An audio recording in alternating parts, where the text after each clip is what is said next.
नमस्कार दोस्तों, कैसे हैं आप लोग। 19 नवंबर 2022 के डेली न्यूज़ एनालिसिस और एडिटोरियल एनालिसिस में आपका स्वागत है। कौन कौन सी इंपॉर्टेंट न्यूज़ है? तो एक न्यूज़ तो ये है कि एक कॉन्फ्रेंस में पीएम मोदी साहब ने ये बोला कि कुछ कंट्रीज टेरर को एज अ पॉलिसी सपोर्ट करती हैं, as a part of their foreign policy, जिसमें से ऑब्वियस सी बात है एक पाकिस्तान है, एक चाइना है। अब मोदी जी ने ऑब्वियसली इन दोनों कंट्रीज का नाम नहीं लिया है, बट इस कॉन्फ्रेंस में ना पाकिस्तान ने पार्टिसिपेट किया और ना ही चाइना ने पार्टिसिपेट किया। तो इस न्यूज़ के बारे में देखेंगे। पाकिस्तान में कुछ इस प्रकार से चलता है, सर्टिफाइड बाय पाकिस्तानी गवर्नमेंट, मतलब he is a certified terrorist from Pakistani government. ये मुंबई पुलिस यहाँ पे खड़े होकर बातचीत कर रही है, तो एक अच्छी ग्राफिटी है यहाँ पे। इस पर्टिकुलर न्यूज़ को देखेंगे। पर्सनल डाटा प्रोटेक्शन बिल से रिलेटेड कुछ अपडेट्स यहाँ पे आए हैं, इसके बारे में बात करेंगे। इंडिया का पहला प्राइवेट रॉकेट उड़ा है, it lifts out from ISRO spaceport, इसके बारे में बात करेंगे। नेशनल कमीशन फॉर वुमेन की रिपोर्ट ये बोलती है कि राजस्थान के अंदर लड़कियों की बड़े स्केल पे प्रोस्टिट्यूशन में इन्वॉल्वमेंट चल रहा है, ज़बरदस्ती लड़कियों को प्रोस्टिट्यूशन की तरफ भेजा जा रहा है। प्रॉपर्टी डिस्प्यूट्स और लैंड सेटलमेंट्स के लिए लड़कियों को स्टैम्प पेपर्स के थ्रू बेचा जा रहा है, गिरवी रखा जा रहा है। तो इस प्रकार की चीज़ें चल रही हैं। ये क्या न्यूज़ है, इसको देखेंगे। और नॉर्थ कोरिया ने inter continental ballistic missile launch की, और इनकी जो लेटेस्ट मिसाइल है ना, उसकी रेंज 15,000 किलोमीटर से भी ज़्यादा है। अपने आप में आप सोचो, इंडिया के अंदर जो अग्नि मिसाइल है ना, अग्नि 5, इसकी रेंज 5,000 किलोमीटर लगभग है, 5,000 से मैक्सिमम 7,000 मान लो। लेकिन नॉर्थ कोरिया ने जो लेटेस्ट मिसाइल लॉन्च किया है, उसकी रेंज 15,000 किलोमीटर से ज़्यादा है। तो ये अपने आप में बहुत ज़्यादा बड़ी रेंज होगी, इसके बारे में बात करेंगे। फिर एडिटोरियल्स में 3 आर्टिकल हैं। गवर्नर कॉन्स्टिट्यूशन से ऊपर नहीं है, इंडियन एयरफोर्स को एक नई डॉक्ट्रिन की ज़रूरत है, और जुडिशियल अपॉइंटमेंट्स में मेलेडी। अब गवर्नर के रिस्पेक्ट में हमने पहले भी बात की है। जुडिशियल अपॉइंटमेंट वाला जो मुद्दा है, ये जो नेशनल जुडिशियल अपॉइंटमेंट कमीशन और कॉलेजियम सिस्टम के अगेंस्ट जो क्रिटिसाइजमेंट चल रहा है, तो ये दोनों टॉपिक्स तो हम लोग न्यूज़ में डिस्कस कर रहे हैं, यहाँ पे एक बार और डिस्कस कर लूँगा। इंडियन एयरफोर्स को एक नई डॉक्ट्रिन चाहिए, ये आर्टिकल थोड़ा यूनिक है, अलग है, तो इसको डिटेल में देखेंगे। आगे बढ़ने से पहले वीडियो पे लाइक का बटन, दोस्तों चैनल को अब तक शेयर और सब्सक्राइब नहीं किया कर लीजिए। इंस्टाग्राम पे फॉलो कर लीजिए, टेलीग्राम ग्रुप ज्वाइन कर लीजिए। इंस्टाग्राम पे आपके साथ जुड़ने की कोशिश करता हूँ, टेलीग्राम ग्रुप पे आपको लेक्चर की पीडीएफ और नोटिफिकेशन दोनों मिल जाएगी। ज़्यादा से ज़्यादा लोगों के साथ इस वीडियो को शेयर करिएगा, इस वीडियो को यूट्यूब के एल्गोरिथम में प्रमोट करने के लिए। चलिए, GS paper 2 links to terrorism, some countries support terror as a policy Modi. देखिए क्या बोला जा रहा है यहाँ पे। पहली बात तो आपको समझना पड़ेगा कि कॉन्फ्रेंस कौन सी हो रही है। तो इनॉग्रल सेशन हो रहा है तीसरी no money for terror conference का। इस पर्टिकुलर कॉन्फ्रेंस में 72 कंट्रीज के 450 डेलीगेट्स पार्टिसिपेट कर रहे हैं, और इंटरपोल और फाइनेंशियल एक्शन टास्क फोर्स जैसे इंटरनेशनल ऑर्गेनाइजेशन के रिप्रेजेंटेटिव्स भी यहाँ पे आए हुए हैं। अब मैं बता दूं कि इस पर्टिकुलर कॉन्फ्रेंस में ना पाकिस्तान पार्टिसिपेट कर रहा है, और चाइना ने भी इसमें अपना डेलीगेशन नहीं भेजा। तो इसी पर्टिकुलर कॉन्फ्रेंस में प्रधानमंत्री मोदी जी ने क्या बोला कि स्टेट सपोर्ट कुछ कंट्रीज की पॉलिसी है towards terrorism and terror groups. मतलब ओवरऑल कुछ कंट्रीज की सरकारें टेररिस्ट को सपोर्ट करती हैं। यहाँ पे इनडायरेक्ट रेफरेंस है टुवर्ड्स पाकिस्तान एंड चाइना, सीधे सीधे मोदी जी ने यहाँ पे नाम नहीं लिया है। मोदी जी का बोलना है कि कुछ कंट्रीज पॉलिटिकल, आइडियोलॉजिकल और फाइनेंशियल सपोर्ट प्रोवाइड करती हैं टेरर ग्रुप्स को, ओके और इनडायरेक्ट आर्ग्यूमेंट्स देती हैं टेररिज्म को सपोर्ट करने के लिए। और कभी कभी अगर इंटरनेशनल स्टेज पे टेररिस्ट के अगेंस्ट एक्शन लिया जा रहा हो, तो उस एक्शन को ब्लॉक करने की कोशिश करती हैं। ऑब्वियसली बात है, it is a clear reference to China. और पाकिस्तान के अगेंस्ट तो इंडिया डायरेक्टली बोलते हैं, हालांकि यहाँ पे दोनों का नाम नहीं लिया गया। फिर मोदी जी इंटरनेशनल ऑर्गेनाइजेशंस को ये बोल रहे हैं कि आप ये मत सोचिए कि वॉर नहीं हो रहा है तो पीस है। अगर वॉर नहीं हो रहा है और आप ये सोचो कि वॉर नहीं हो रहा है तो पीस है, तो ये सोच ही आपकी यहाँ पे गलत हो जाती है। रैडिकलिज्म और एक्सट्रीमिज्म एक आइडियोलॉजी की तरह फैलता है, एक सोच की तरह फैलता है। उस सोच को जड़ से काटने की जरूरत है। किसी भी कंट्री में किसी भी फॉर्म के रेडिकलाइजेशन का होना सही नहीं है। यहाँ देखिए क्या बोल रहे हैं Modi ji. Proxy wars are also dangerous and violent, they must be a cost imposed upon countries that support terrorism. Organizations and individuals that try to create sympathy for terrorists must be isolated. There can be no ifs and buts but entertained in such matter. The world needs to unite against all sorts of overt and covert backing of terror. मतलब जो लोग terrorism को support करते हैं उनके against cost impose होनी चाहिए, उनको ऑब्वियस सी बात है उनकी किए की सजा मिलनी चाहिए। प्रॉक्सी वॉर्स खतर, प्रॉक्सी वॉर्स मतलब आप सीधे सीधे नहीं लड़ रहे हो, लेकिन किसी दूसरे एक्टर को सपोर्ट करके किसी तीसरे प्लेयर के इंटरेस्ट को वॉयलेट करो। जैसे फॉर एग्जांपल पाकिस्तान जैसी कंट्रीज आतंकवादी को ट्रेन करके इंडिया के अंदर आतंकवादी अटैक करवाती, तो ये एक प्रकार का प्रॉक्सी वॉर है जो पाकिस्तान ने इंडिया के अगेंस्ट छेड़ रखा। और पाकिस्तान के अंदर बहुत सारे ऑर्गेनाइजेशंस और इंडिविजुअल्स हैं जो ऑब्वियसली बात है टेररिस्ट को सपोर्ट देते हैं, इनको आइसोलेट करने की ज़रूरत है। तो इन मुद्दों में किसी भी प्रकार का इफ एंड बट नहीं होना चाहिए, इन मुद्दों में पूरी दुनिया को एकजुट होकर इन मुद्दों से लड़ना चाहिए। ठीक है भाई, एक भी जिंदगी अगर टेररिस्ट अटैक में जाती है, एक भी सिंगल अटैक होता है तो वो बहुत ज़्यादा हो गया है, इसको हटाने के लिए पूरी दुनिया को यहाँ पे यूनाइट होना पड़ेगा। फिर मोदी जी ने यहाँ पे बोला कि आपको टेररिस्ट के बीच में और टेररिज्म को लड़ाई के बीच में एक फर्क देखना पड़ेगा। मतलब एक टेररिस्ट से लड़ना और ओवरऑल टेररिज्म एज अ सोच से लड़ना, ये दो अलग अलग चीज़ें हैं। मोदी जी का बोलना है कि एक टेररिस्ट को तो वेपन से न्यूट्रलाइज किया जा सकता है, जब कहीं पे टेररिस्ट अटैक होता है तो वहाँ पे इमीडिएट टैक्टिकल रिस्पॉन्स होते हैं, तो वो एक ऑपरेशनल मैटर हो जाता है कि टेररिस्ट ने कहाँ पे कब्जा किया, किस जगह पे अटैक किया, कहाँ पे बॉम्ब प्लांट किया है, उसको कैसे डिफ्यूज किया जाए, न्यूट्रलाइज किया जाए। वो एक रास्ता हो गया। दूसरा रास्ता क्या हो गया कि भाई टेररिज्म की सोच को हराना, इंडिविजुअल को हराने के लिए तो आप ऑपरेशनल रेडीनेस से, अपनी आर्म्ड फोर्सेस के वैलर से इंडिविजुअल टेररिस्ट को हरा सकते हो, लेकिन जब बात आती है टेररिज्म एज अ सोच, एज एन आइडियोलॉजी की, तो उनके सपोर्ट नेटवर्क को तोड़ना, उनके फाइनेंसेस को तोड़ना, अलग अलग जो टेररिस्ट लीडर्स हैं उनको पकड़ना, उनको ढूंढना, ठीक है ना, वो इससे पहले कि कुछ प्लान करें, कुछ अटैक करें, उनके पूरे सपोर्ट बोस को तोड़ दो, इसको आप बोलते हो फाइटिंग टेररिज्म। तो एक टेररिस्ट से लड़ने में और पूरे के पूरे टेररिज्म ऐसा ऑर्गेनाइजेशन या फिर आइडियोलॉजी से लड़ने में अपने आप में बड़ी बात। और आइडियोलॉजी से जब लड़ने की बात आती है तब माइनॉरिटी का इंक्लूजन, ओवरऑल लोगों के बीच में रेडिकलाइजेशन को फैलने से रोकना, ये सारे एंगल भी आ जाते हैं। फिर कहीं ना कहीं मोदी जी ये बोल रहे हैं कि टेरर फंडिंग ऑर्गेनाइज्ड क्राइम से जुड़ी हुई है। टेररिस्ट आउटफिट का gun ragging racket, drugs racket, smuggling racket से बिल्कुल लेना देना होता है।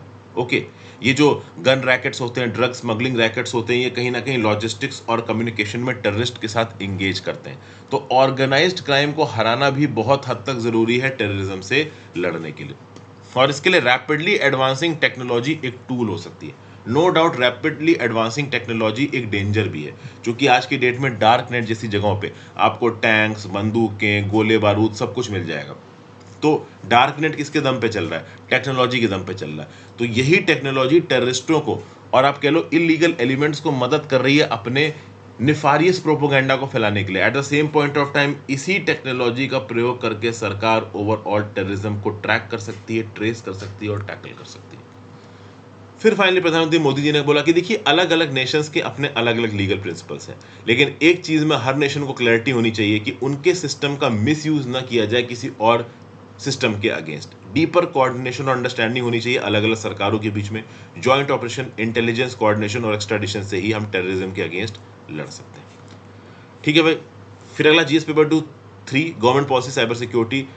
पर्सनल डाटा प्रोटेक्शन बिल नया आ चुका है। देखिए revised draft the digital personal data protection bill 2022 यहाँ पे पुटअप किया गया। लगभग 3 महीने पहले जो पर्सनल डाटा प्रोटेक्शन बिल था, जिसके ऊपर कुछ 2-3 सालों से बहस चल रही थी, उसको सरकार ने विड्रॉ कर लिया था।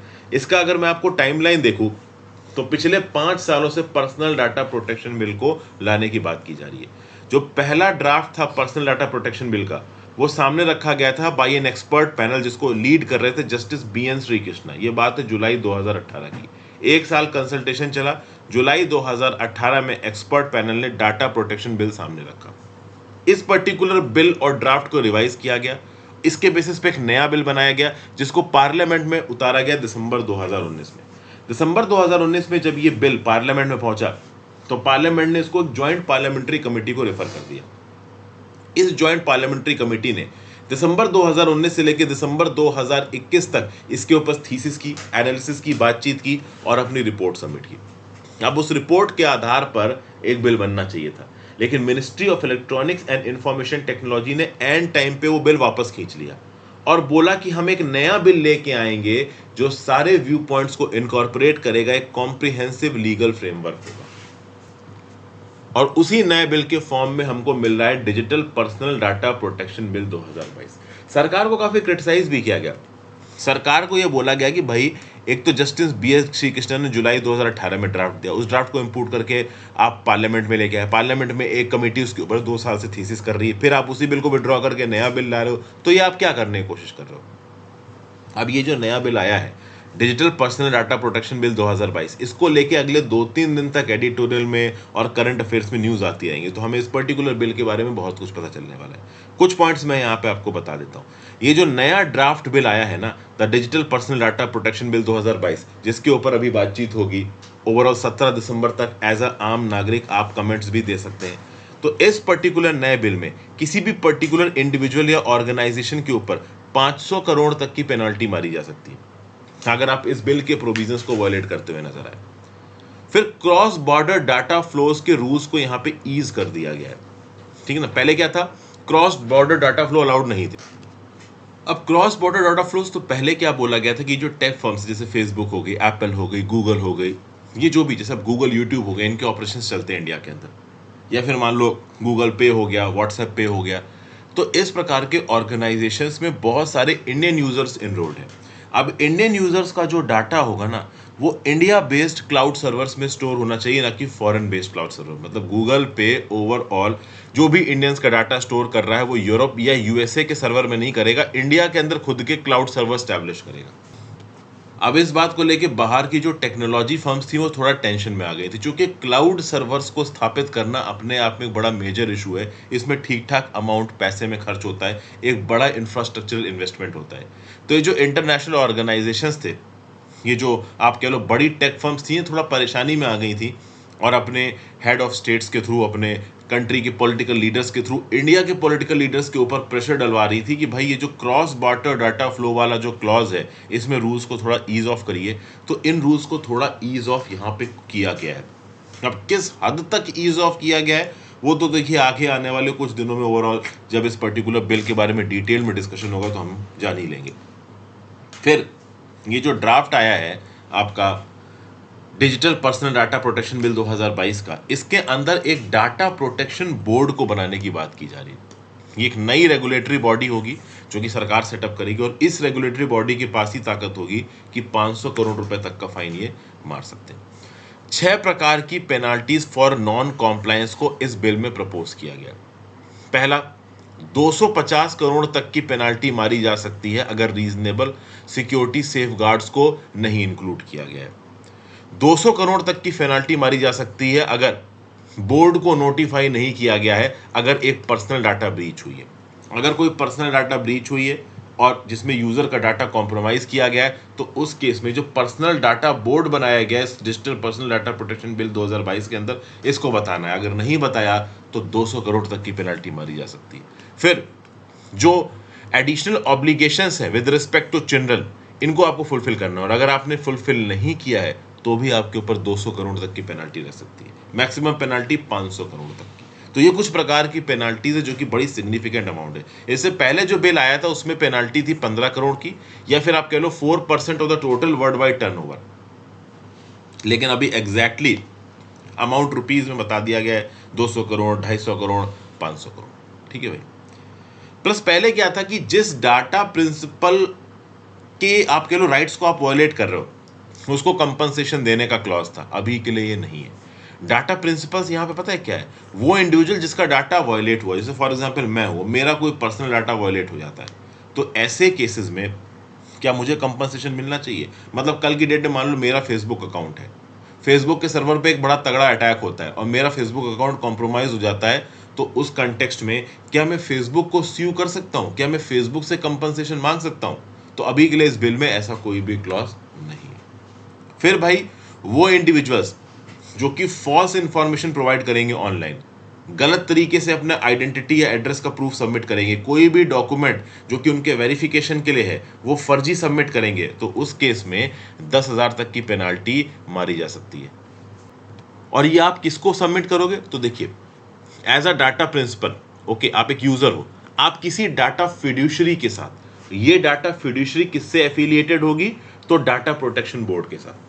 देखिए डाटा प्रोटेक्शन बोर्ड और ये जो आपका digital personal data protection bill है, इसके अंदर अलग अलग डाटा फिड्यूशरी कंपनीज को एनरोल कराना पड़ेगा।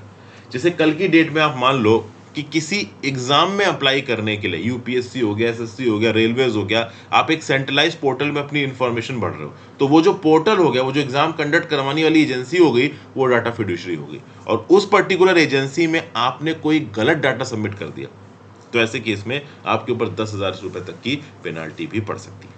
प्लस ये जो पर्टिकुलर सेंट्रल गवर्नमेंट है, ये क्या करेगी, ये डाटा फिड्यूशरीज को आइडेंटिफाई करेगी देश के बाहर। कुछ लिमिटेड डाटा फिड्यूशरीज हमारे पर्सनल डाटा को देश के बाहर के क्लाउड सर्वर्स में सेव कर सकती हैं, ऐसा भी सरकार ने यहाँ पे बोला। मतलब बड़ी बड़ी कंपनीज जैसे for example Google, YouTube, Facebook, इसी प्रकार की कंपनीज को ये रियायत दी जाएगी कि ठीक है भाई, क्रॉस बॉर्डर डाटा फ्लो की हम परमिशन दे रहे हैं। अब ऑब्वियस सी बात है, यूट्यूब से आप ये नहीं एक्सपेक्ट कर सकते कि इंडिया से जितनी भी वीडियो अपलोड हो रही है उनके सर्वर के, उनका क्लाउड सर्वर इंडिया के अंदर हो। वो अपने आप में यूट्यूब के लिए बड़ा खर्चा हो जाएगा, बड़ा इंफ्रास्ट्रक्चर इन्वेस्टमेंट हो जाएगा। तो ये जो यूट्यूब नाम की डाटा फिड्यूशरी है, इसको मोस्ट प्रॉब्ली ये ताकत दे दी जाएगी कि ठीक है भाई, इंडियन यूजर्स का डाटा आप देश के बाहर, मतलब इंडिया के बाहर के सर्वर्स में भी स्टोर कर सकते हो। फिर भाई ओवरऑल किसी पर्टिकुलर इंडिविजुअल के पर्सनल डाटा को किस हद तक एक कंपनी यूज कर सकती है, उस केस में एक इंडिविजुअल से कंसेंट मांगा जाएगा। डाटा प्रिंसिपल मतलब हम जैसे लोग जिनका पर्सनल डाटा यहाँ पे इन्वॉल्व है, उनसे कंसेंट लीजिएगा। जैसे फॉर एग्जांपल मैं व्हाट्सएप पे इस्तेमाल कर रहा हूँ, गूगल पे इस्तेमाल कर रहा हूँ, तो ऐसे केसेस में ये व्हाट्सएप और गूगल के सर्विस देश के बाहर है। अब जब मैं ये सर्विसेज इस्तेमाल कर रहा हूँ, तो हम मुझसे कंसेंट पूछी जाएगी कि भाई ठीक है, आप इस सर्विस इस्तेमाल कर रहे हो, आपके क्रेडिट कार्ड के डिटेल्स और जो भी आप ट्रांजैक्शन वगैरह कर रहे हो, ये जो पर्टिकुलर इन्फॉर्मेशन है ये गूगल पे के सर्वर में सेव है। अब ऑब्वियस सी बात है, ये इन्फॉर्मेशन गूगल पे के उस सर्वर में सेव है जो देश के बाहर है। तो आपको यूज करने से पहले ये कंसेंट ली जाएगी कि क्या आप इस पर्टिकुलर ऐप को यूज करते वक्त ये कंसेंट दे रहे हो कि आपका लिमिटेड पर्सनल डाटा इस पर्टिकुलर कंपनी के अकाउंट में फॉरेन क्लाउड सर्वर्स में सेव्ड है। अगर आप कंसेंट देते हो तो ये आप यूज कर पाओगे। समझ गए? और जो भी कंसेंट के रिस्पेक्ट में टर्म्स एंड कंडीशंस आएंगी वो सिंपल भाषा में होगा। अक्सर कर आपने देखा होगा कि बहुत से ऑनलाइन प्लेटफॉर्म में आपसे यूजर कंटेंट मांगा जाता है। जब आप अपने कंप्यूटर पे किसी सॉफ्टवेयर को इंस्टॉल करते हो, किसी ऐप को इंस्टॉल करते हो, उस कंटेक्स्ट में भी आपसे टर्म्स एंड कंडीशंस के रिस्पेक्ट में एसेंट मांगी जाती है। तो डाटा प्रिंसिपल से जो एसेंट मांगी जाएगी ना, वो प्लेन और क्लियर लैंग्वेज में मांगी जाएगी। इंग्लिश में लैंग्वेज होगी या फिर कॉन्स्टिट्यूशन ऑफ इंडिया के 8 शेड्यूल की कोई एक भाषा होगी। ठीक है, इसमें आपके सामने पूरी टर्म्स एंड कंडीशंस लिखी होंगी, सिंपल भाषा में आप पढ़ के आसानी से उनको समझ सकते हो। ठीक है भाई, तो ये सब बातें यहाँ पे बताई गई। हाँ, भारत सरकार को यह ताकत दी गई कि भारत सरकार in the interest of sovereignty and integrity of India and to maintain public order data flow के ऊपर रिस्ट्रिक्शंस लगा सकती है। तो यहाँ पे भारत सरकार को एक ब्लैंकेट एग्जेम्पशन दिया गया। भारत सरकार किसी यूजर के पर्सनल डाटा को भी एक्सेस कर सकता है। At the same point of time Bharat सरकार किसी पर्टिकुलर डाटा फिड्यूशरी को ये भी बोल सकता है कि नहीं भाई, तुम्हें इंडिया बेस्ड सर्विस ही इंस्टॉल करना पड़ेंगे, तुम्हें हम क्रॉस बॉर्डर डाटा फ्लो की परमिशन नहीं दे रहे। समझ गई बात को? तो भारत सरकार को यहाँ पे बहुत सारे एग्जेम्पशंस दिए गए। नेक्स्ट आ जाते हैं GS paper 3, awareness of state space, India first private rocket lifts of from ISRO spaceport. तो भाई इंडिया के लिए एक हिस्टोरिक मूवमेंट था जब विक्रम एस नाम का इंडिया का पहला प्राइवेटली डेवलप्ड रॉकेट 11:30 बजे 18 नवंबर 2022 को इंडियन स्पेस रिसर्च ऑर्गेनाइजेशन के श्रीहरिकोटा के लॉन्च पैड से उड़ा। इसको डेवलप किया गया है Hyderabad based startup sky root aerospace private Limited के द्वारा। ये 6 मीटर लंबा व्हीकल है। इसका पीक एल्टीट्यूड 89.5 किलोमीटर का है। 5 मिनट तक अपने लॉन्च के बाद उड़ने के बे ऑफ बंगाल में जाके गिर गया। इस पर्टिकुलर मिशन का नाम था प्रारंभ। यहाँ पे प्राइवेटली डेवलप्ड रॉकेट को टेस्ट किया गया। ये जो रॉकेट है विक्रम एस, ये single stage solid fuelled sub orbital rocket है। पिछले 2 साल में इसको बनाया गया है एडवांस्ड कार्बन कंपोजिट स्ट्रक्चर्स और 3D प्रिंटिंग कंपोनेंट्स को इस्तेमाल करके। इस पर्टिकुलर रॉकेट पे इंस्टॉल था gross lift of mass 545 KG का और जो पेलोड मास था वो 80 केजी का था। ठीक है ना भाई? 3 कस्टमर पेलोड्स थे इसके। बेसिकली इसके ऊपर वजन लाद के इसको इसलिए उड़ाया गया, ये टेस्ट किया जा रहा है कि क्या इस प्रकार के रॉकेट्स बड़े स्केल में भारी सैटेलाइट्स को लेके उड़ के उनको सैटेलाइट ऑर्बिटल में या फिर कह लो लो अर्थ ऑर्बिट में इंस्टॉल कर सकते हैं। क्योंकि देखिए इन रॉकेट्स की टेस्टिंग क्यों क्यों रही, सिंपल है। ये रॉकेट्स अपने ऊपर सैटेलाइट को लेके ट्रेवल करेंगे टू स्पेस और सैटेलाइट को जाके लोअर अर्थ ऑर्बिट में इंस्टॉल करेंगे। तो ऑब्वियस ही बात है, रॉकेट का आपको टेक्नोलॉजी डेमोन्स्ट्रेशन तो करना ही पड़ेगा। तो ये जो टेक्नोलॉजी डिमॉन्स्ट्रेशन फ्लाइट थी, ये पर्टिकुलर कंपनी की कैपेबिलिटीज को शो कर रही है। ये जो स्काई रूट नाम की कंपनी है ना, sky root aerospace private Limited, इस पर्टिकुलर कंपनी की जो कैपेबिलिटी है इन प्राइवेट रॉकेट लॉन्च, इसको यहाँ पे टेस्ट कर रही है। इसके बाद एक विक्रम 1 ऑर्बिटल व्हीकल भी स्काई रूट का यहाँ पे आएगा। तो अभी के लिए आप कह सकते हो विक्रम एस रॉकेट आया है, इसके बाद विक्रम 1 ऑर्बिटल व्हीकल भी स्काई रूट टेक्नोलॉजी का आएगा। और कहीं ना कहीं अगर आप देखो तो ये जो Vikram 1 orbital vehicle Skyroot का लॉन्च है, ये अगले साल में प्लान्ड है, लेकिन उससे पहले टेक्निकल क्लियरेंस चाहिए इन स्पेस नाम के ऑर्गेनाइजेशन की। इन स्पेस क्या है? इसको आप बोलते हो Indian national space promotion and authorisation centre. ये single window autonomous nodal agency of department of space की तरह काम कर रहा है इंडिया के अंदर प्राइवेट स्पेस सेक्टर इकोनॉमी को बढ़ाने के लिए। ठीक है भाई, अगर आप इन स्पेस की रिस्पॉन्सिबिलिटी की बात करो तो this will act as a facilitator and regulator for private space agencies and ISRO. देखिए, इसरो अपने आप को अब प्राइवेट वर्क्स में ज़्यादा इन्वॉल्व ना करके जो गवर्नमेंट की रिसर्च से रिलेटेड वर्क हैं और जो स्ट्रेटेजिक मिलिट्री सैटेलाइट्स हैं उनको लॉन्च करने में इन्वॉल्व होगा। प्राइवेट सैटेलाइट्स को लॉन्च वगैरह करने के लिए इन स्पेस नाम के ऑर्गेनाइजेशन काम करेगा। ओवरऑल स्पेस एक्टिविटीज़ को बढ़ाना, जो इंडिया की प्राइवेट टेक कंपनीज है वो अपने आप को स्पेस सेक्टर में इवॉल्व कर पाएँ, बना पाएँ, स्टैब्लिश कर पाएँ, ये टारगेट है यहाँ पे इन स्पेस का। इन स्पेस एक सिंगल विंडो नोडल एजेंसी की तरह काम करेगी। इसका खुद का कैडर वर्कफोर्स होगा। जो प्राइवेट स्पेस एजेंसीज और पार्टीज हैं उनको इसरो की टेक्नोलॉजी और इसरो के इक्विपमेंट्स अवेलेबल करवाएगी इन स्पेस। टेम्परेरी और परमानेंट फैसिलिटीज़ को स्टैब्लिश करेगा इन स्पेस, जिसमें इंफ्रास्ट्रक्चर भी होगा, सेफ्टी मेजर्स भी होंगे। स्पेस क्राफ्ट की बिल्डिंग, ऑपरेशन, कंट्रोल, उनका रजिस्ट्रेशन प्राइवेट कंपनी के बिहाफ पे ये इन स्पेस देगा। स्पेस बेस्ड एक्टिविटीज़ और usages of spacecraft data ये प्राइवेट कंपनीज के लिए फैसिलिटेट करेगा इन स्पेस। तो समझ गए ना भाई, इसरो और किसी भी प्राइवेट कंपनी के बीच में अगर स्पेस कॉपरेशन बढ़ाना है तो जो रेगुलेटरी और कोऑर्डिनेटरी बॉडी है वो है आपकी इन स्पेस। अगर आप देखो तो स्पेस में जो एनजीई है, एनजीई मतलब नॉन गवर्नमेंटल एंटिटी, तो वो स्पेस की नॉन गवर्नमेंटल एंटिटी जो इंडिया के अंदर स्पेस एक्टिविटीज करने वाली हैं, ऐसे 5 ऑथराइजेशंस दिए हैं अब तक इन स्पेस में। ठीक है ना, पिछले 6 महीनों में total 16 memorandum of understanding sign किए हैं यहाँ पे इन स्पेस ने। इन स्पेस के पास अब तक 150 एप्लीकेशन आ चुकी हैं स्पेस नॉन गवर्नमेंटल एंटिटीज के साथ ऑथराइजेशन, फैसिलिटेशन और प्रमोशन के लिए, जिसमें से अगर आप देखो तो 16 एमओयू साइन हुए हैं और ओवरऑल 5 ऑथराइजेशंस अब तक इन स्पेस ने यहाँ पे दिए हैं, जिसमें से आप कह सकते हो कि जो विक्रम एस और विक्रम 1 ऑर्बिटल व्हीकल है sky root aerospace private limited का, ये वन ऑफ दोज ऑथराइजेशन है। ये जो स्काई रूट एरोस्पेस नाम की आप कह लो कंपनी है, इसको पवन कुमार चंदाना और नाग भारत दाका ने जून 2018 में बनाया था। ये एक 2 time national award winning space startup है, 200 एम्प्लॉयज़ हैं। आप कह सकते हो इंडिया का largest funded private space startup है। 526 करोड़ रुपए मार्केट उठा चुका है स्पेस सेक्टर में इवॉल्व होने के लिए। नेक्स्ट भाई, नेशनल कमीशन फॉर वुमेन का बोलना है कि लड़कियों को जबरदस्ती प्रोस्टिट्यूशन में ढकेला जा रहा है राजस्थान के अंदर। GS paper 1 problems associated women से रिलेटेड न्यूज़ है ये। तो भैया, नेशनल कमीशन फॉर वुमेन ने फ्राइडे को बोला कि जो छोटी छोटी यंग गर्ल्स होती हैं, इनको राजस्थान की बहुत सी डिस्ट्रिक्ट्स जैसे कि भिलवाड़ा, भरतपुर में, सवाई माधोपुर में प्रोस्टिट्यूशन में ढकेला जा रहा है।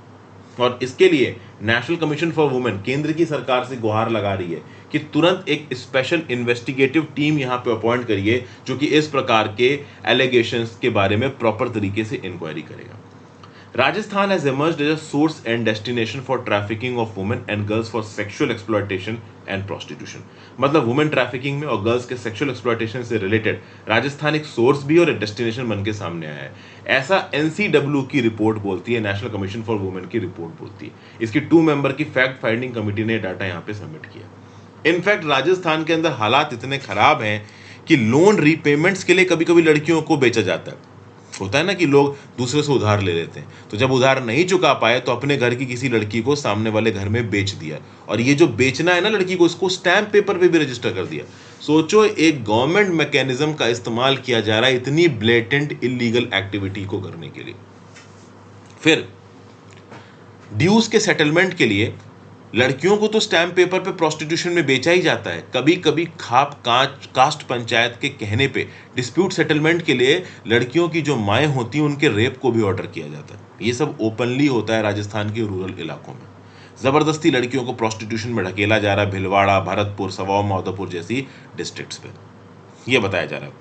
इनफैक्ट कंजर बस्ती और जो पांदेर विलेजेस हैं भिलवाड़ा में, वहां पे जब फैमिली रजिस्ट्रेशंस को चेक किया गया तो प्रॉपर तरीके से कोई अपडेट है ही नहीं। कई फैमिलीज के अंदर 7-7 8-8 लड़कियां हैं, और वो 7-8 लड़कियां जिन माँ बाप के साथ रह नहीं है वो एक्चुअली में उनके माँ बाप भी नहीं है। तो यहाँ पे नेशनल कमीशन फॉर वुमेन ये कह रही है कि आप डीएनए टेस्ट कराओ, क्योंकि इस बात की पूरे चांसेस हैं कि उन लड़कियों को खरीद के घर में रखा गया है और उस घर के मर्द उन लड़कियों का शोषण करते हैं फिजिकली, सेक्सुअली, हर तरीके से। तो इस बात पे उजागर चीजें तब होंगी जब आप उन लड़कियों का डीएनए टेस्ट कराओगे। अगर आप डीएनए टेस्ट कराओगे तो ये पता चल जाएगा कि एक्चुअली में उन लड़कियों के माँ बाप वो हैं भी कि नहीं जो यहाँ पे अपने आप को दिखा रहे हैं माँ बाप की तरह। अब ऑब्वियस ही बात है, उस लेवल पे inquiry national commission for women नहीं कर सकती, उस लेवल पे इंक्वायरी केंद्र की सरकार द्वारा अपॉइंटेड एक स्पेशल इन्वेस्टिगेशन कमेटी ही कर सकती है। और खास बात यह है कि इतना कुछ राजस्थान में हो रहा है, जो डिस्ट्रिक्ट अथॉरिटीज हैं और जो पुलिस हैं वो ज्यादा कुछ यहाँ पे कर नहीं पा रही। अब सोचिए, एक फैमिली के अंदर, यहाँ पे एनसीडब्ल्यू रिपोर्ट में बहुत ज्यादा ही लिख दिया, एक फैमिली के अंदर मान लो माँ बाप हैं, 2-3 मेल मेंबर्स हैं, उनकी वाइफ है और उसके साथ 7 से 8 यंग गर्ल्स रह रही हैं। अब ये जो 7 से 8 यंग गर्ल्स हैं वो किसी भी तरीके से फैमिली के एल्डर मेल्स के साथ एसोसिएटेड नहीं है, रिलेटेड नहीं है। लेकिन जब भी वहां पे पूछने गई एनसीडब्ल्यू की टीम तो बताया कि हाँ भाई ये मेरी भांजी है, ये मेरी बेटी है। तो अगर एक्चुअली में वो उनके साथ रिलेटेड हैं तो डीएनए टेस्ट में ये बात क्लियर हो जाएगी। इसलिए यहाँ पे एनसीडब्ल्यू की टीम डीएनए टेस्ट कराने को बोल रही, क्योंकि एनसीडब्ल्यू की टीम को ये लग रहा है कि इन 7 से 8 लड़कियां, जो भी जितनी भी लड़कियां रह रही हैं, इनको खरीद के यहाँ पे रखा गया है और डेली की बेसिस पे इनका शोषण किया जाता होगा। ठीक है, तो रिलेशनशिप को स्टैब्लिश करो, यहाँ पे ये बताया गया। नेशनल कमीशन फॉर वुमेन की बात कर लें तो 1992 में इसको स्टार्टअप किया गया था भाई, कॉन्स्टिट्यूशनल और लीगल सेफगार्ड्स फॉर वुमेन को इंश्योर करने के लिए। ये रेमेडियल लेजिस्लेटिव मेजर्स आप कह लो रिकमेंड करता है, ग्रीवेंसेस को रिड्रेस करता है, गवर्नमेंट को एडवाइस करता है on policy matters affecting women. एक सिविल कोर्ट की तरह सारी पावर्स है नेशनल कमीशन फॉर वुमेन के पास। फिर भैया नॉर्थ कोरिया ने इंटरकॉन्टिनेंटल बैलिस्टिक मिसाइल टेस्ट की है, जो कि जापान के वाटर में गिरी जाके। जापान का तो ये भी बोलना है कि शायद इनके एक्सक्लूसिव इकोनॉमिक जोन में जाके गिरी है ये नॉर्थ कोरिया की मिसाइल। नॉर्थ कोरिया ने जो मिसाइल टेस्ट किया है अपने न्यूक्लियर आर्सेनल को बढ़ाने के लिए, अपने आप में नॉर्थ कोरिया के बेलीजरेंट एटीट्यूड को दिखाता है। और कहीं ना कहीं नॉर्थ कोरिया को यहाँ पे एक शह भी मिली है, क्योंकि रिसेंटली चाइना और रशिया ने ओपनली नॉर्थ कोरिया को सपोर्ट किया है, यूएस को अपोज किया है नॉर्थ कोरिया के ऊपर सैंक्शंस लगाने के लिए। जो south joint chief of staff है यूएस का, उसने बताया कि नॉर्थ कोरिया की कैपिटल प्योंगयांग से इंटरकॉन्टिनेंटल बैलिस्टिक मिसाइल लॉन्च हुई सुबह 10:15 पे, और नॉर्थ ईस्टर्न कोस्ट से उड़ती उड़ती जापान के होकाइडो आइलैंड के वेस्ट में जाके गिरी है। साउथ कोरियन और जापानीज एस्टिमेट के हिसाब से ये जो नॉर्थ कोरियन मिसाइल है ये 6000 से 6100 किलोमीटर उड़ी है। खास बात दोस्तों ये है कि ये जो पर्टिकुलर मिसाइल यहाँ पे नॉर्थ कोरिया ने लॉन्च की, इसकी रेंज 15,000 किलोमीटर से ज़्यादा बताई जा रही है। और अगर नॉर्थ कोरिया के पास ऐसी मिसाइल है जो 15,000 किलोमीटर ज़्यादा की रेंज रखती है, मतलब नॉर्थ कोरिया के रेंज में पूरा का पूरा यूएसए का मेन लैंड आ गया। मतलब नॉर्थ कोरिया अपने कंट्री से पूरे यूएसए पे मिसाइल स्ट्राइक कर सकता है। और इससे सिर्फ यूएसए नर्वस नहीं है, साउथ कोरिया भी नर्वस है, जापान भी यहाँ पे नर्वस है। जापान के प्राइम मिनिस्टर फूमियो किशिडा कह रहे हैं कि भाई जापान के एक्सक्लूसिव इकोनॉमिक जोन में होकाइडो आइलैंड के बगल में मिसाइल लैंड कर रही है, ये अपने आप में ठीक नहीं है। साउथ कोरिया कह रहा है कि नॉर्थ कोरिया प्रोवोकेशन कर रहा है। अगर नॉर्थ कोरिया की मिसाइल की बात की जाए तो इनकी नोडोंग नाम की मिसाइल की रेंज है 1500 किलोमीटर, जो लेटेस्ट अभी लॉन्च हुआ है हॉसोंग 17, इसकी रेंज है 15,000 किलोमीटर से ज़्यादा। तो अपने आप में रेंजेस वाइज देखो तो नॉर्थ कोरिया का मिसाइल इकोसिस्टम इंडिया से भी ज़्यादा स्ट्रांग है। फिर आ जाते हैं भाई एडिटोरियल डिस्कशन पे। अगर अब तक वीडियो पे लाइक और शेयर का बटन ना दबाया तो जरूर दबा दीजिएगा। The governor is under the constitution, Dushyant Dev साहब ने इस आर्टिकल को लिखा है। मैं बहुत ज़्यादा डिटेल में तो नहीं, बट हाँ कुछ स्पेसिफिक पॉइंट्स यहाँ पे बताऊंगा। इंडिया के अंदर अक्सर कर हम लोग election commission of India, comptroller, auditor general of India जिस प्रकार से काम करते हैं उसकी तारीफ करते हैं, लेकिन जब बात आती है गवर्नर्स की तो गवर्नर्स को लेके काफ़ी इशू है। जो बीजेपी रूल स्टेट है वहाँ तो गवर्नर शांत बैठे हैं, लेकिन जो नॉन बीजेपी रूल स्टेट है, अपोजिशन रूल स्टेट्स हैं, वहाँ पे गवर्नर कुछ ज़्यादा ही एक्टिव हो रखे। अब देखिए आर्टिकल 153 ये बोलता है कि हर स्टेट में गवर्नर होगा, और आर्टिकल 154 ये बोलता है कि जो एग्जीक्यूटिव पावर होगी स्टेट की वो गवर्नर के हाथ में होगी। मतलब उस स्टेट के काउंसिल ऑफ मिनिस्टर्स जो भी डिसीजन, एक्ट, एग्जीक्यूटिव एक्शन लेंगे उसके ऊपर सिग्नेचर होंगे गवर्नर के, तब वो लॉ बनेगा। ठीक है ना भाई। अब article 152-54 clause 2 sub clause A prohibit करता है गवर्नर को from exercising any function conferred by the existing law और एनी अथॉरिटी। आर्टिकल 163 ये बोलता है कि there shall be a council of ministers with the chief minister at the head to aid and advise the governor except so far as he is by और under this constitution required to exercise his function और any of them in his discretion. ये जो discretion नाम का शब्द है ना, इसने कहीं ना कहीं गवर्नर को थोड़ी ज्यादा ताकत दे दी। इस डिस्क्रिशन नाम के शब्द को गवर्नर अपने अपने हिसाब से इस्तेमाल करता है। बहुत सारे पॉलिटिकल एक्सपर्ट्स ने इस बारे में बातचीत की कि इस डिस्क्रिशन का मतलब क्या है। देखिए, इस डिस्क्रिशन को प्रॉपर तरीके से संविधान में लिखा नहीं गया। इस बात को लेके कभी कभी गवर्नर इस डिस्क्रिशन नाम के शब्द को गलत प्रकार से इस्तेमाल करते हैं, जो कि गलत है। ऑथर बोल रहा है कि सुप्रीम कोर्ट ने Shamsher Singh versus state of Punjab and ANR में डिसाइड किया था 1974 में कि the governor exercise all his powers and functions by making rules for the convenient transaction of the business of the government of the state in accordance with article 66। These are called rules of business. हालांकि court ने यह भी amplify किया, wherever the constitution requires satisfaction of the president or the governor for the exercise of any power or function by the president or governor, as the case may be, for example in article 123, 213, 356, 360, the satisfaction required by the constitution is the satisfaction by the president or the governor in the constitutional sense under the cabinet system of government। मतलब कि supreme court ने in Shamsher Singh versus state of Punjab and ANR में ये साफ साफ बोला था कि ये जो गवर्नर की सेटिस्फैक्शन की जरूरत है ना, वो कैबिनेट सिस्टम ऑफ गवर्नमेंट में सेटिस्फैक्शन है काउंसिल ऑफ मिनिस्टर का, ना कि उस पर्टिकुलर गवर्नर का। काउंसिल ऑफ मिनिस्टर्स जो एडवाइस करेगा गवर्नर को, वही गवर्नर ग्राउंड लेवल पे करेगा। गवर्नर अपने मन मुताबिक कुछ भी नहीं कर सकता। अगर टेक्निकली ऑथर की बात को माने तो आर्टिकल 356 के अंदर ये जो प्रेसिडेंट रूल लगाया जाता है, इस प्रेसिडेंट रूल को इंप्लीमेंट करती है केंद्र की सरकार, मतलब प्रेसिडेंट के थ्रू। तो उस केस में गवर्नर अपने डिस्क्रिशन के बेसिस पे काम करता है। मतलब उस केस में काउंसिल ऑफ मिनिस्टर्स की बात नहीं सुनी जाएगी। सॉरी फॉर द नॉइस दोस्तों। मतलब आप समझिए, आर्टिकल 356 में लग जाता है प्रेसिडेंट रूल। प्रेसिडेंट रूल लगाता है प्रेसिडेंट, तो प्रेसिडेंट गवर्नर को डायरेक्शन देगा, प्रेसिडेंट रूल लग जाएगा। तो उस केस में गवर्नर का डिस्क्रिशन आ जाएगा। लेकिन बाकी सारे मैटर्स में कैबिनेट सिस्टम ऑफ गवर्नमेंट की रिकमेंडेशन के हिसाब से जो राज्य की सरकार बोल रही, जो राज्य की कैबिनेट बोल रही, वही करना है गवर्नर को। गवर्नर अपने मन मुताबिक पैरेलल एडमिनिस्ट्रेशन नहीं चला सकता। फिर क्वेश्चन आता है कि यहाँ लिखा कहाँ है, तो भैया क्लियर तरीके से अगर आप कॉन्स्टिट्यूशनल डिबेट्स को पढ़ोगे तो ये बात क्लियर हो जाएगी। जो संविधान बनाने वाले लोग थे, जो हमारी कॉन्स्टिट्यूएंट असेंबली थी, उसने प्रॉपर तरीके से गवर्नर के रोल को डिस्कस किया था। प्रोफेसर केटी शाह ने आर्टिकल 130 में ये बोला था, जो कि आज की डेट में आर्टिकल 154 है, कि भैया कॉन्स्टिट्यूशन के हिसाब से गवर्नर के ऊपर यह बाध्यता है कि वो कॉन्स्टिट्यूशन के अंदर अपनी पावर को लॉ के हिसाब से इस्तेमाल करेगा। और लॉ सीधी सीधी बात यह बोलता है कि जो गवर्नर है उसको प्रेसिडेंट नॉमिनेट करता है, he is not an elected member. तो ऑब्वियस सी बात है, स्टेट की real leadership council of ministers के हाथ में रहेगी, ना कि गवर्नर के हाथ में। और जो काउंसिल ऑफ मिनिस्टर्स रिकमेंड करेंगे, गवर्नर वही करेगा। पीके सेन साहब ने कॉन्स्टिट्यूएंट असेंबली में यह भी बोला था, सॉरी बीजी खेर साहब ने, कि भैया एक अच्छा गवर्नर ओवरऑल स्टेट के एडमिनिस्ट्रेशन में प्रॉपर सिंक्रोनाइजेशन ला सकता है, ल्यूब्रिकेशन ला सकता है, और एक बुरा गवर्नर बहुत हद तक चीजों को खराब कर सकता है।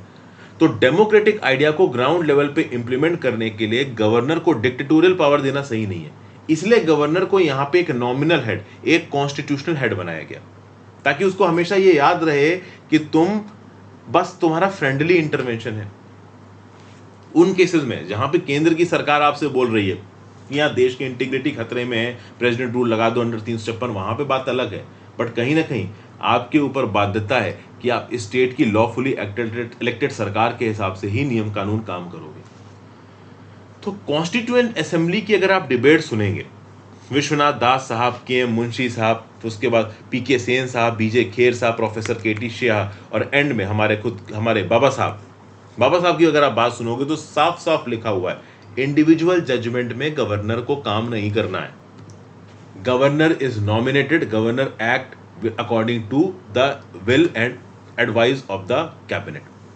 ठीक है ना, कॉन्स्टिट्यूशनली इलेक्टेड कैबिनेट, जो डायरेक्टली इलेक्टेड सरकार है, उसके हिसाब से यहाँ पे काम करना है गवर्नर को। बट आज की डेट में एक्चुअली में ऐसा हो नहीं रहा है। आज की डेट में जो non central party ruled states हैं, वहां पे गवर्नर इंटरफेरेंस कर रहा है और इस इंटरफेरेंस के चलते कहीं ना कहीं कॉन्स्टिट्यूशन का मजाक उड़ रहा है। तो ये ओवरऑल बात इस पर्टिकुलर आर्टिकल में बताई गई है। नेक्स्ट आ जाते हैं, yes the Indian air force needs a new doctrine. आत्मनिर्भरता की यहाँ पे बात हो रही है।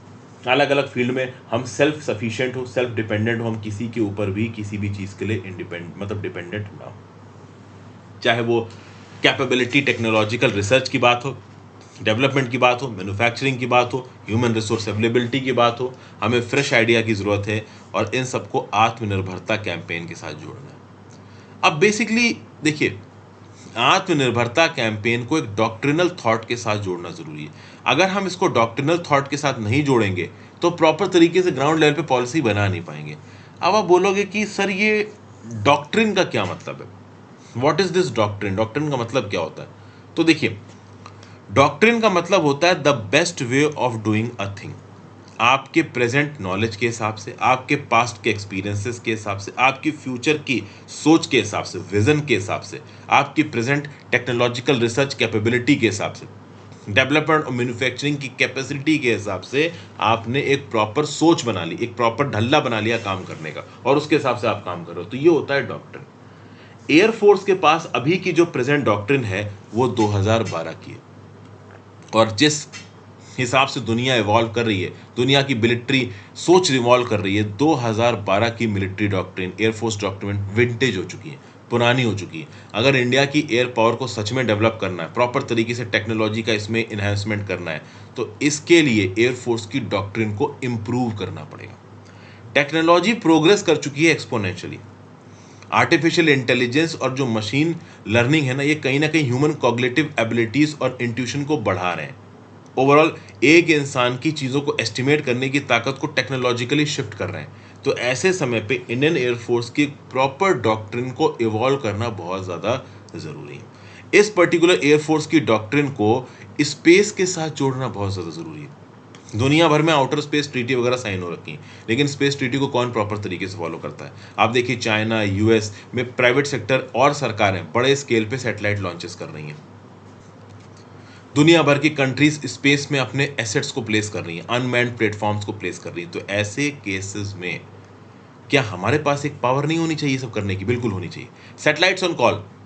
इंडिया का जो सैटेलाइट मैन्युफैक्चरिंग इकोसिस्टम है वो इतना स्ट्रांग होना चाहिए कि with in months, with in 30 to 40 days, अगर हम ज़रूरत पड़े तो हम एक सैटेलाइट को बना भी लें और उसको ऑर्बिट में प्लेस भी कर दें। अगर हमारी एयरफोर्स ने अपने आप को इवॉल्व नहीं किया और हमारे पास से एयर सिक्योरिटी का एलिमेंट चला जाता है, तो कहीं ना कहीं हम डूम की तरफ जाएंगे। हमारा जो नेशन है वो एक्सटर्नल चैलेंजेस के प्रति बहुत ज़्यादा वल्नरेबल हो जाएगा। तो आईएफ की डॉक्ट्रिन में एयर रिसर्च को बढ़ाना, एयर कैपेबिलिटी को बढ़ाना बहुत ज़्यादा ज़रूरी है। नो मैटर कि वो बहुत ज़्यादा महंगा पड़ेगा हमको, बट हमें बढ़ाना ही पड़ेगा। Airborne intelligence, surveillance, reconnaissance, precision attack capabilities, ये सब हमें लेके आनी पड़ेगी और इसके लिए इंटर मिनिस्ट्रियल कोऑर्डिनेशन लगेगा। जो थिएटराइजेशन की बात हो रही है कि एक थिएटर में नेवी, एयरफोर्स और आर्मी सब मिलकर काम करेंगे, वो तो एक अलग डॉक्ट्रिन है। लेकिन एयरफोर्स के अंदर अपनी खुद की एयर सुपीरियरिटी को मेंटेन करने के लिए, आगे बढ़ाने के लिए हम क्या कर रहे हैं, ये बहुत ज़्यादा ज़रूरी हो जाता है।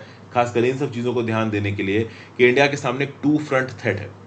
चाइना और पाकिस्तान जैसे स्ट्रॉन्ग और एडवर्स नेशन बिल्कुल हमारे सर पे खड़े हुए हैं। तो ऐसे समय पे एयरफोर्स का स्ट्रॉन्ग होना बहुत ज़्यादा ज़रूरी है। मल्टी डोमेन ऑपरेशंस के साथ सिंक्रोनाइज होना, जिसमें साइबर स्पेस आ गया, स्पेस सेक्टर आ गया, इलेक्ट्रोमैग्नेटिक स्पेक्ट्रम आ गया, इनके साथ ऑपरेशनल सिंक्रोनाइजेशन रखना एयरफोर्स के लिए, it is very much a requirement now. ठीक है भाई, तो ये सब बातें यहाँ पे बताई जा रही हैं। शुरुआत में अगर आप देखो तो यूएस एक न्यूक्लियर पावर बना, फिर थोड़ा आप कह लो न्यूक्लियर एसिमेट्री थी जो सिमेट्री बदली, आप यूएसएसआर के पास देखो न्यूक्लियर वेपन्स आ गए।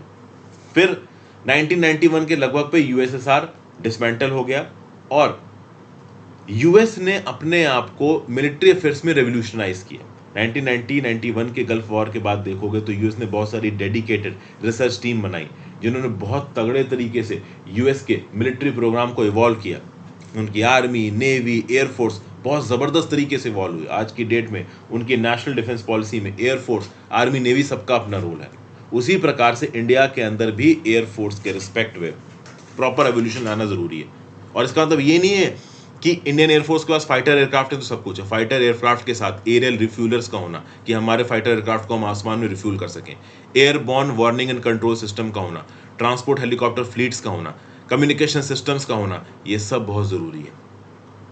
तब जाके हम कहीं ना कहीं कुछ कर पाएंगे। और कहीं ना कहीं एयरक्राफ्ट कैरियर का होना भी बहुत ज़रूरी है। वो खैर नेवी का पार्ट हो गया, बट कहीं ना कहीं वो एयरफोर्स के साथ जुड़ा हुआ है, जो कि हमारे फाइटर जेट्स उसके ऊपर डिप्लॉय किए जाएंगे।